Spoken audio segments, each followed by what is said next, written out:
Hey everyone. So a lot of people have been asking me what they need to do when TBC launches and what they need to do at level 70 in order to prep for Season 1 Arena, what the Pre-Bis is, all that kind of stuff. And so this video is going to cover that. I'll go over every single piece of gear, enchants and gems you'll need before raids, before Season 1 starts, how you can prepare for that, what you need to do, and all that kind of stuff. What I won't be covering is how to play Lock or any talents or anything like that, because this video is not really meant for that.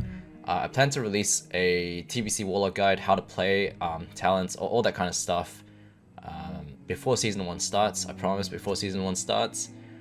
But this video is just on preparation, basically.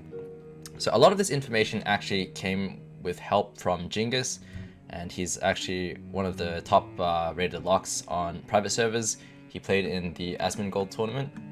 So yeah, I've talked to him about a lot of this stuff, and I've added my own variations onto it, but I think this is pretty solid, and I think he would agree with it too. So first of all, this is the best in stock gear that you will be looking to get for Season 1 right before it starts.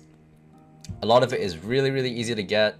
A little bit of grinding, not too bad at all, but not really many alternatives as well. All of this stuff is easy to get, like I said, so I don't think you should be looking for alternatives or anything like that. I'll throw a link of this 70 upgrades page into the description link, and there's also my talents shown here if you want to copy what I'm going to run at level 70. But anyways, this is the gear. Most of it comes from honor and marks, so you'll basically be doing a crap ton of BGs, and if you want a spreadsheet of how much honor, marks, and all that stuff you need, here it is, and I'll also put a link of this into the description as well. Keep in mind that the honor and marks listed here are actually from the beta. Someone actually made the spreadsheet, but this is the one exclusively for Warlocks. But the point is that honor and marks values might actually change, and they're actually different if you scroll down and look at the WoW 70 upgrades site. The honor values are different to what's on that spreadsheet. So take this with a little bit of a grain of salt, but it's a good place to start. So I did mention that most of the gear comes from honor and marks, aka BGs.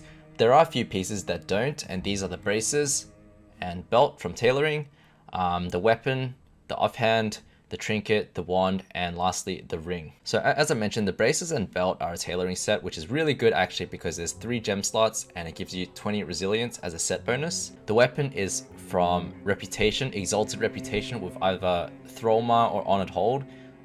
This is the ally version, Blade of the Archmage, and I'll just quickly show you the horde version, Stormcaller. So 159 spell power, 21 crit. It's completely identical basically.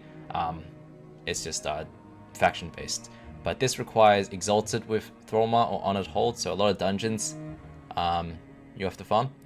The wand is from a quest.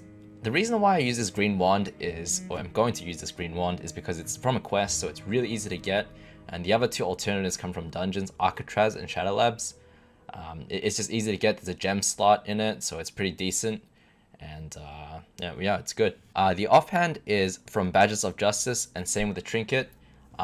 Badges of Justice drop once per boss from Heroics, and in order to access Heroics, you need to be revered with that faction. So for example, if you want to be if you want to go into Heroic Shattered Halls, then you need to be revered with Thrallmar and buy a key from the Quartermaster. I'd recommend downloading an add-on called Attune, because it's really helpful and just basically shows you how to get attuned to everything. Lastly, the ring drops from an event in Terakar Forest.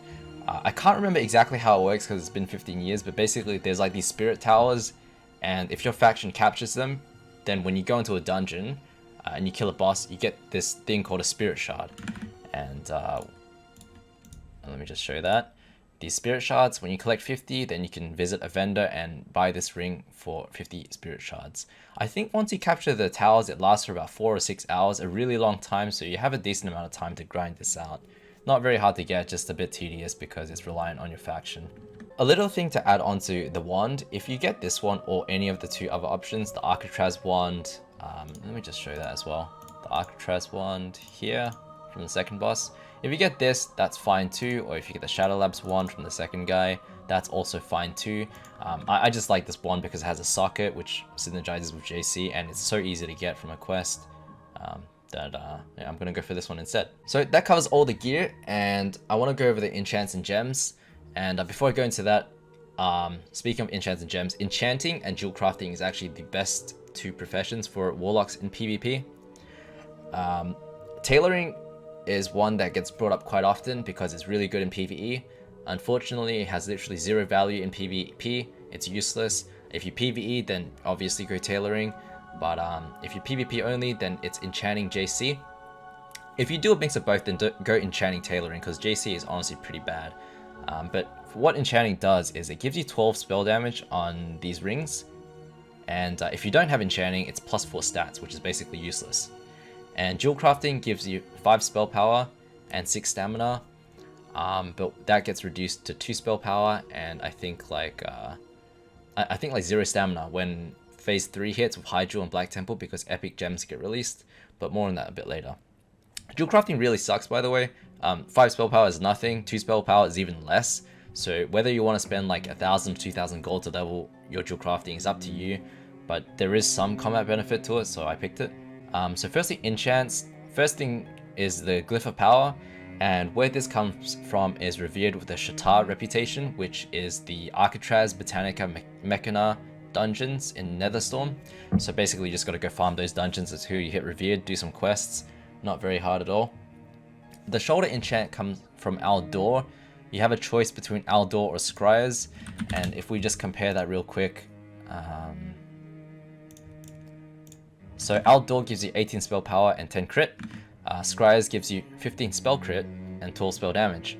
So basically Aldor gives you 6 more SP but 5 less crit.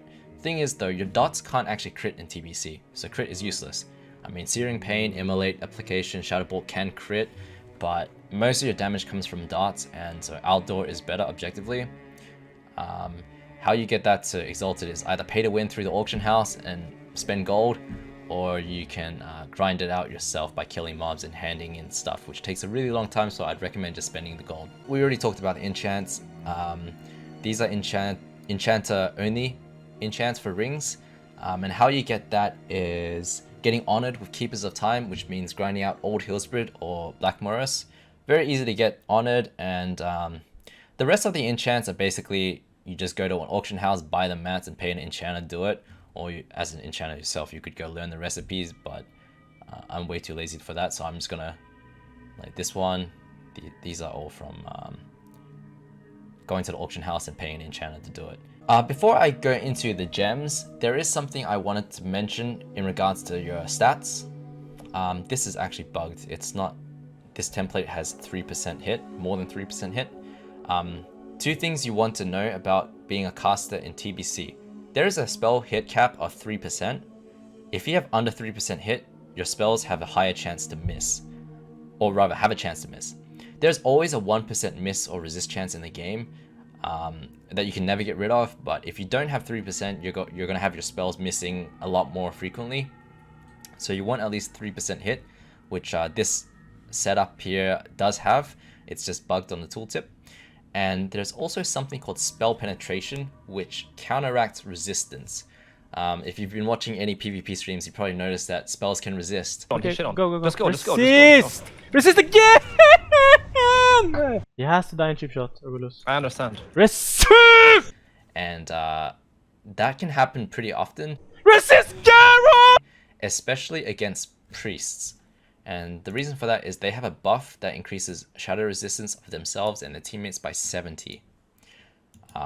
So what this means is in order to counteract that, you would like to have 70 spell pen. There's always that 1% resist chance, but if you don't have 70 spell pen and you queue into a priest, have fun because your fears are going to resist 3 times in a row and you're going to rage. So make sure you hit 70 spell pen. But yeah, let's go into the gems. First of all, these are the gems I'm using in my set. So Helmet, 18 stamina, 5% stun resist meta gem.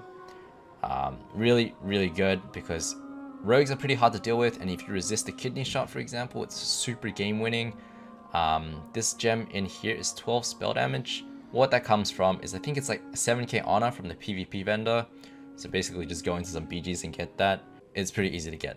It's better than the regular gem, which I'll show here. The regular gem for SP is actually only 9 spell damage. So this one has 3 more for like 6.5k honor. It's worth grinding it out for. Maybe not worth putting into the into the blue gear, but definitely for the epic version, you want to put this gem in. As for your neck, you want spell penetration, ignoring the set bonus because again, crit is basically useless. For shoulders, spell penetration and resilience for yellow. And then chest, 14 spell damage. This is the dual crafting gem. You want resilience, and then you also want 8 hit rating in order to hit that 3% hit cap. Later on, when you get full epic gear, your shoulders actually have more hit in the arena points gear, in season 1 gear, so you don't actually need that 8 hit rating gem when that comes around, but for now you need it to hit the cap. Like I said, the 14 SP gem is from dual crafting, which requires Revered with Consortium, which means you need to do mana tombs and some quests to get the reputation for that. For the braces and the belt, just spell penetration in order to hit that 70 spell pen cap. And lastly, I put in the 18 stamina from dual crafting into the wand, just to make it a little bit up to par with the other 2 wands I spoke about earlier, and make it like, well, this one is just so good because it's easy to get, and putting an 18 stam gem makes it like really comparable with the other 2 dungeon wands, which take a lot more effort to get. This 18 stamina gem requires getting Revered with Lower City, which means grinding, I think, the Terracotta Forest dungeons, so Shadow Labs basically.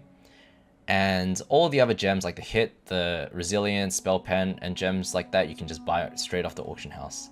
Something else that I want to mention, if you want to get really sweaty, in Nagran there's a PvP event in the center. It's like a town called Halar.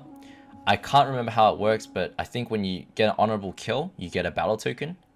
If you get 100 kills, you get this 10 resilience gem, which is 2 resil higher than the auction house ones. Probably not worth putting into the blue gear, but I mean, I'm gonna do that. I'm gonna put it into the epic gear just to min-max that a little bit more. So that covers all the gear, the enchants and gems you'll need before season 1 in TBC as a lock for PvP. It's pretty easy to do all this stuff, and really doesn't take that long. Might seem really overwhelming, but if you think it's a lot and you've played retail, trust me, it's way less bad than grinding the Moor or Torghast or doing your Covenant campaign quests. So yeah, it just seems overwhelming now maybe, but it's really not that bad. I think like 2 weeks of playing the game, then you can go into full coasting mode, only playing arena, which is really cool. So to summarize everything, you want to farm honor and marks, this amount as shown here. You want to go outdoor instead of scries to get the shoulder enchant. You want to level enchanting and jewel crafting to max, or enchanting and tailoring if you PvE. You want to farm Thrallmar if you're Horde, or honor hold if you're Alliance, reputation to exalted for the weapon. You want to get revered with Lower City, Consortium and Shatar reputation, and honored with Keepers of Time. You need to farm 50 spirit shards from the Terracotta Forest event to get the ring, and you want to get 66 badges of justice for the offhand and the trinket here.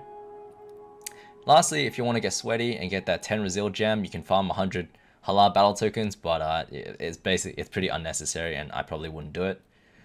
But hopefully this gives you guys some guidance into TBC and also clears up some confusion.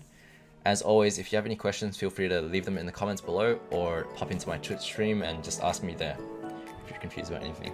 Thank you very much for watching.